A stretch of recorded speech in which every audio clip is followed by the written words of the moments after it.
அனைவருக்கும் தெரியும், இப்போ புதிதாக ஒரு அரசாங்கம் வந்திருக்கு. நாங்கள் வாகனம் ஓடும் பொழுது, வாகனம் கூட பழகும் பொழுது, வாகனத்துக்கு முன்னே என்ன போடுவோம்? மோட்டார் பைக் கூட பழகும் பொழுது என்ன போடுவோம்? மோட்டார் பைக் நாங்கள் பழகுறோம்னு சொல்றதுக்கு எல்போர்ட்.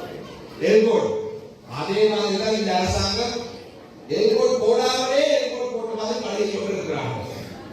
பாராளுமன்றத்திலே எங்களுடைய மக்கள், மட்டக்களப்பு மாவட்ட மக்கள் அவருக்கு வாக்களிக்க வேண்டும். ஆனால் ஏனைய 21 தேர்தல் மாவட்டத்தில் மக்கள் அவருக்கு வாக்களித்திருந்தார்கள்.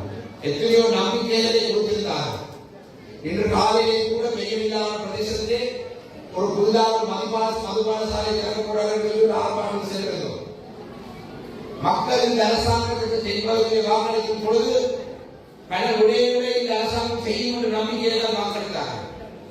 மக்கள் வாக்களித்த பொழுது அரசு ஊழியர்களுக்கு ரணில் விமர்சிக்க 20,000 கூட தருவோம் என்று சொன்ன பொழுது அதை விட்டு எங்கே இருக்கிற மக்கள் வாக்களித்தார்கள். இங்கு இருக்கிற அரசு அதிகாரிகள் சிலர் சிரிக்கிறார்கள். ரணில் விக்ரமசிங்கே 20,000 ஆரம்பத்தில் ஐயோ வேண்டாம் எங்களுக்கு இல்லாம வேண்டும் என்று தெற்கே வாக்களித்தார்கள். பட்டியலை ஒழிக்கிறார்கள். காசு அவர் கலவரத்தவர், இவர் கலவரத்தவர். மக்கள் எதிர்பார்ப்பதில்லை. கலவரத்தை காசு போட்டு கொடுத்தவர் பட்டியலை தான் என்ன செய்வது? கொலை செய்தவரை குடிப்பட சொன்னார்கள்.